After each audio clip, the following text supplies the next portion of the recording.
Greetings, ladies and gentlemen, my name is Mengs, and today I felt like doing an off-the-schedule spotlight. With a Binding Blade banner recently hitting Heroes and adding one of my favorite edgelords into the game, I felt it was appropriate to cast a spotlight on this character to teach the world a little bit more about him.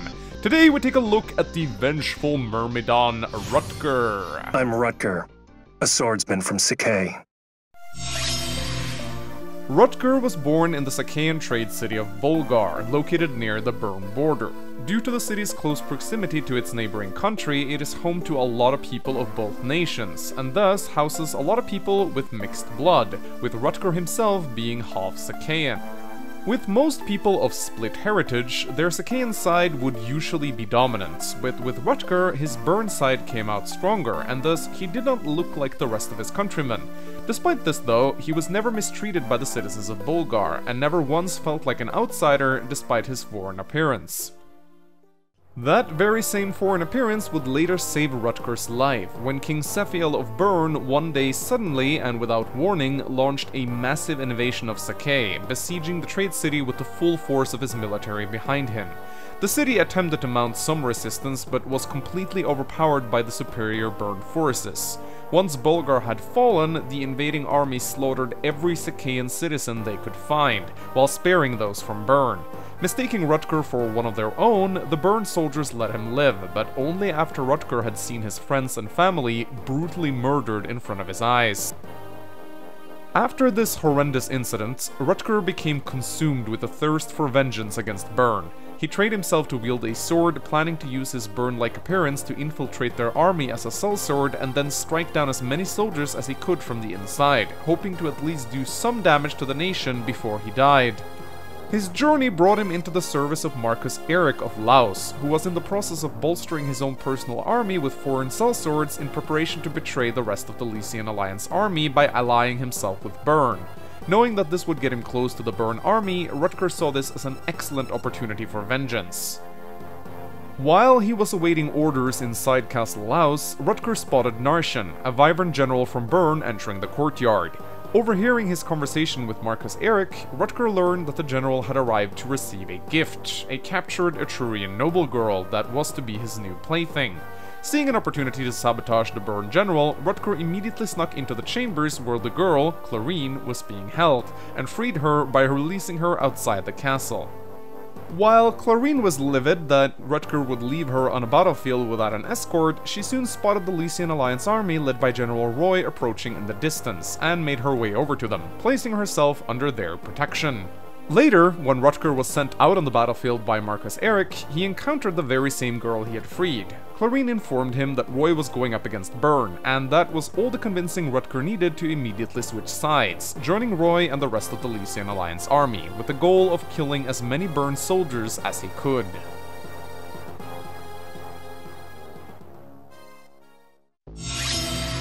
Like with many other archetypical edgelord characters, Rutger suffers from a tragic backstory that has left him hollow inside.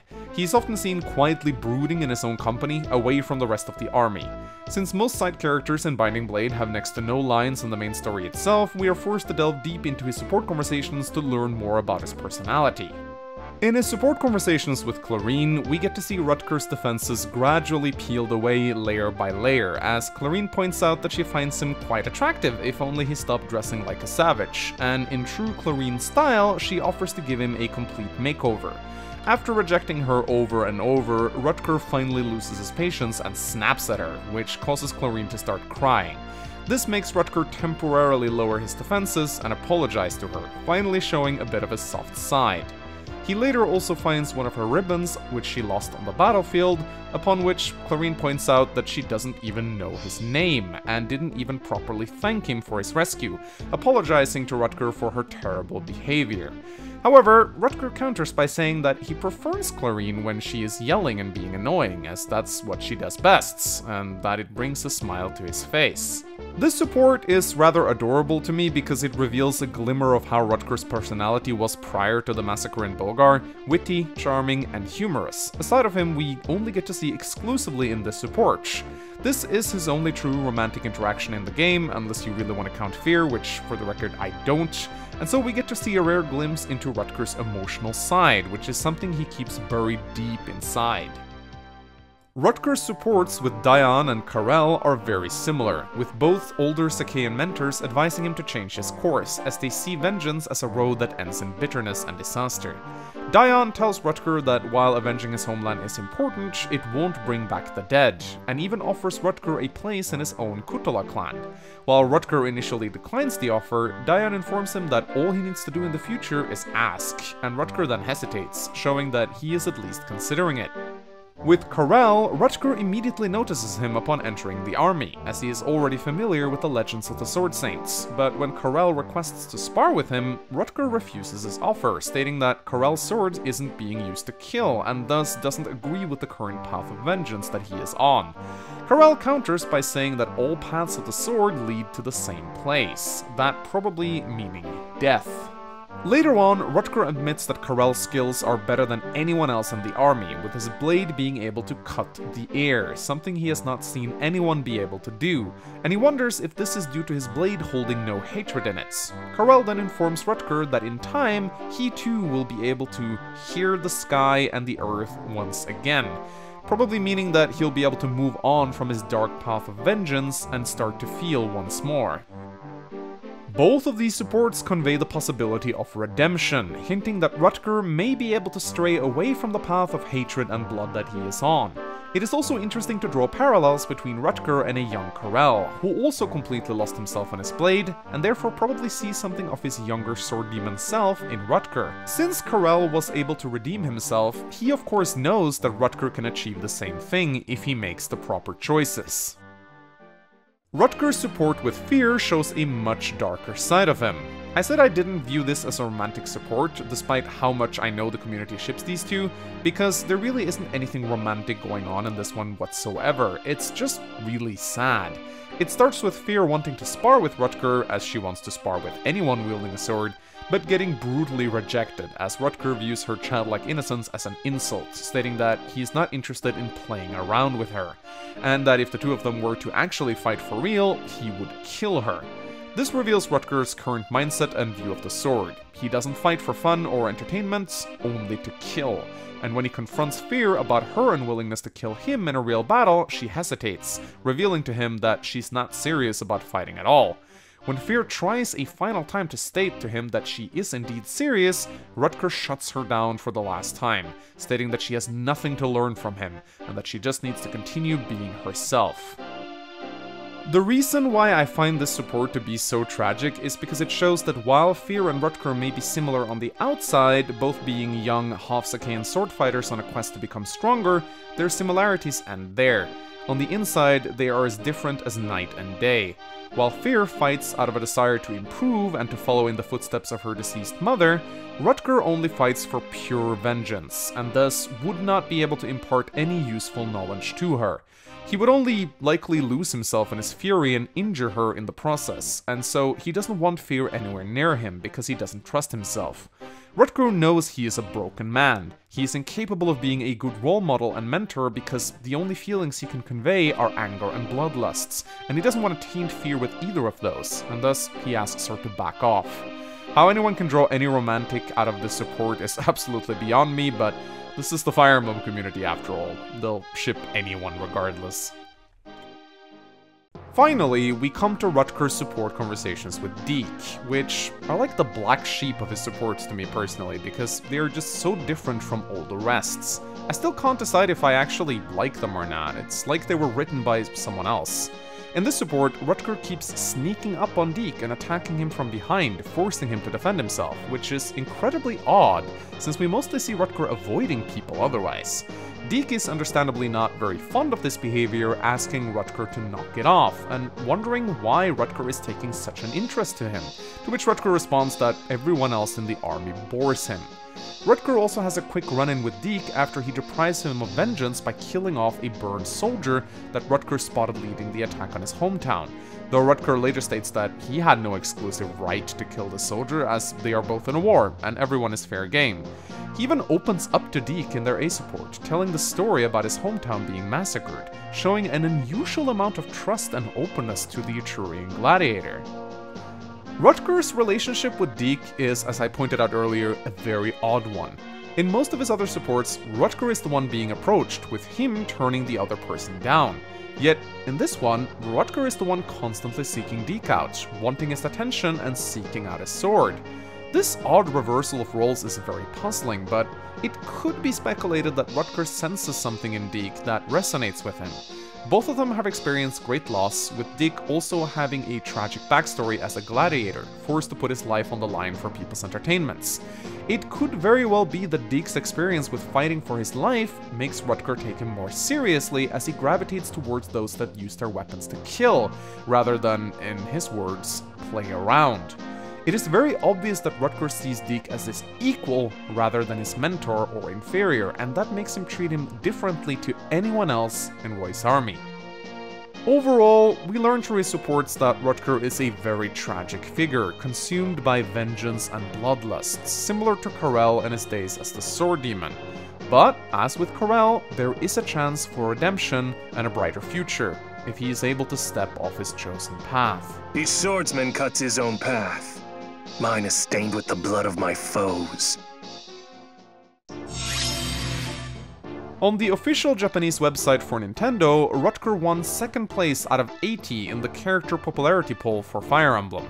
Rutger ranked number 124 in the first Choose Your Legends popularity poll, 159 in the second, and 138 in the third.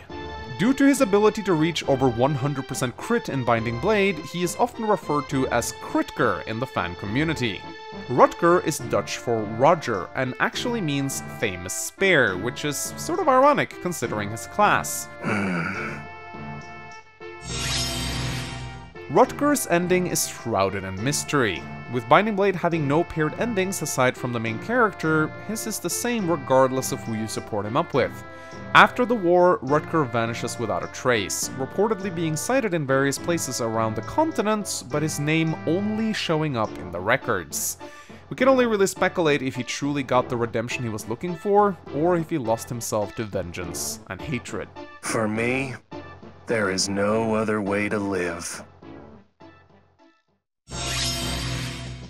Rutger first shows up in Chapter 4 as an enemy unit, accompanied by 2 fighters and an archer, coming out of Castle Laus on turn 6 and immediately attacking anyone in his range on the same turn.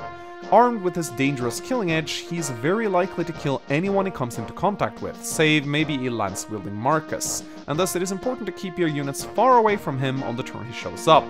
To recruit him, simply talk to him with Clarine, whom you should have recruited at this point. As a unit, Rutger is the first Myrmidon to join your army, and will easily be one of your strongest combatants when he joins, with only Deke coming close to his speed and only Marquess rivaling him in pure power. With 7 base strength and 13 base speed, Rutger can easily take down enemies in a single turn, wielding his powerful killing edge, and can even pose a threat to Binding Blade's extremely durable bosses. Even his survivability is not terrible by Binding Blade standards, and against enemy axe users, he will be close to unhittable. While Rutger is a powerful unit on normal mode, hard mode is where he truly shines. Not because he himself gets stronger in comparison with the enemies, but because he gets stronger compared to your other units in terms of what they are able to do in this mode, as Binding Blade has some of the highest hard mode bonuses of any Fire Emblem game. The boosts Rutger gets to his stats ensure that he keeps doubling and one-rounds a lot of enemies in this mode, something that only Marquess is really capable of doing, and after Chapter 4, even Marquess is starting to drop off due to the rapidly scaling enemies. Once you leave the early game chapters behind, Rutger wielding a killing edge is one of the only members of your army for quite some time capable of killing an enemy unit from full health, which is incredibly useful. Being a sword-locked unit lacking a reliable 2-range option is normally a huge handicap for units in the Game Boy Advance Fire Emblem games, but Rutger manages to somehow be a solid unit despite this weakness. Being a character capable of reliably doubling on hard mode is just such a rare niche in Binding Blade's early game that it easily makes up for his lack of 2 range, with even fast characters such as Deke being unable to reliably double enemy mercenaries, brigands, and fighters. Rutger is also by far the best boss killer on your team for a majority of the early game, as his great accuracy combined with his reliable swords is almost a necessity when going up against Binding Blade's absurd 30 avoid thrones. In fact, a lot of players prefer to early promote Rutger to a Swordmaster using the hero crest obtained in Chapter 7 for this exact purpose, turning Rutger into an early game crit machine due to the insane 30% crit provided by the class in Binding Blade, allowing him to go up against challenging early game bosses such as Leigans and Henning. Rutger does start to fall off in the mid to late game, where maps start to become exceedingly larger and his lack of a mount starts to slow him down a lot. You will also start to face hordes of enemies armed with hand axes and javelins, and with the rest of your roster starting to catch up to him in terms of combat prowess, they are starting to outshine Rutger on the front lines quite a bit. Though he will never truly become useless or bad, as having a Swordmaster capable of one-rounding beefy enemies on player phase never stops being good. Many players likes to support Rutger up with Clarine, as their affinities provide one another with a lot of avoid, making both of them near untouchable on the front lines, turning them into a late game power couple that can dodge tank hordes of incoming enemies. While I did already touch upon his insane crit rate in the trivia section, I should perhaps briefly explain how you as a player can pull off the esteemed 100% plus crit builds. You start off by promoting Rutger to a Swordmaster, and then have him equip a Wudao or a Killing Edge. Then you make sure all of his 5 available supports are either with Clarine, Deke, Fear, or Karel, as all of their affinities boost his crit rates. With all of the potential bonuses combined and going up against a zero-luck opponent, the maximum crit rate Rutger can have is 110%.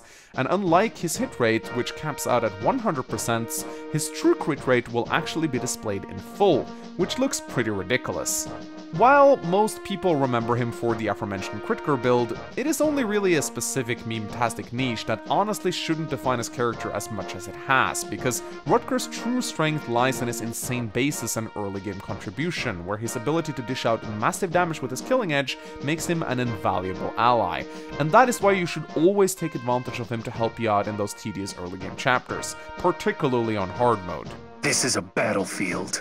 I will cut you down. Binding Blade characters aren't very fleshed out, with their lines in the main story being very limited, and their supports being incredibly short. Still, Rutger's character has some nice depth to it, and his supports are quite interesting.